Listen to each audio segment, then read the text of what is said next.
Hey there, welcome back to my channel. Today I'll be showing you how I made this diorama of the Deadlands from the Elder Scrolls series.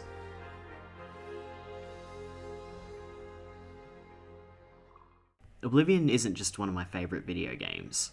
It's probably my favourite video game of all time. So you could imagine my surprise when Bethesda came out with a remaster out of the blue.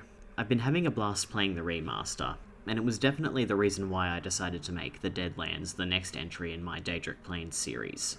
The Deadlands is the realm of Mehrunes Dagon, the Daedric Prince of Fire and Blood, and it's definitely the most iconic when it comes to the Daedric Plains. As a kid I thought the Deadlands were creepy, but as an adult, I think they're awesome. This build starts off as all the others have, with a craft coaster base, but the difference is that this time there's going to be a piece of foam lying on top of it. This foam is going to end up being the rocky base of the base, as I have big plans on how to make the lava running through the centre of the diorama. The piece of foam gets cut in half and then carved into appropriate shapes, before having the ends shaved down to meet the base. These then get glued onto the base, how many times can I say base in one sentence, and then are textured with a rock. Using the same foam, I conjure a little bridge to stick onto the base, and then conjure up some towers made of XPS foam. I stab the ends of toothpicks into the top of the towers, and then glue those towers to the diorama.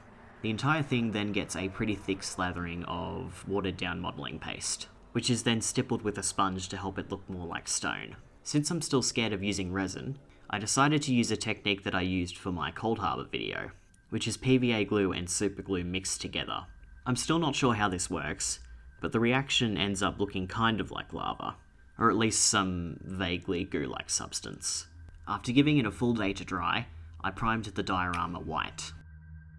The lava starts with a coat of yellow, followed by a dabbing of orange, then a red dry brush, and then dark brown for the very tips. There were many moments during this process where I was not convinced this was going to work at all, but it was very much a trust the process moment.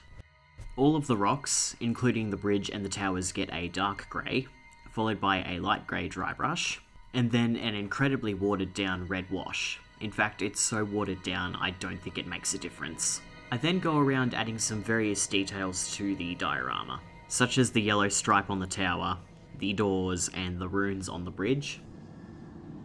And then to imply that the lava is glowing, I add a red line where the lava meets the stone.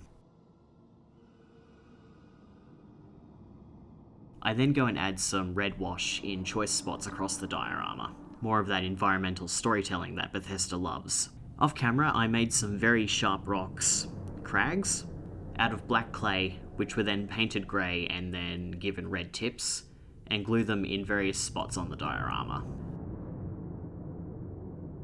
The very last thing I do is sacrifice an old, terrible paintbrush by cutting off the ends and then staining them red, and then sprinkling that on as the blood grass that can be found in the Deadlands.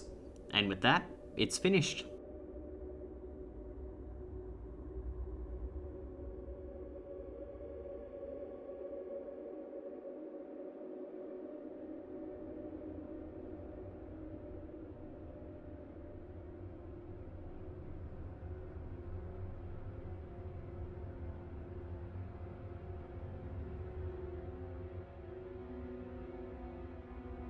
Thank you for watching. I can safely say the remaster has completely reignited my interest in the Elder Scrolls series, and there's likely going to be quite a few Elder Scrolls themed projects coming up in the future.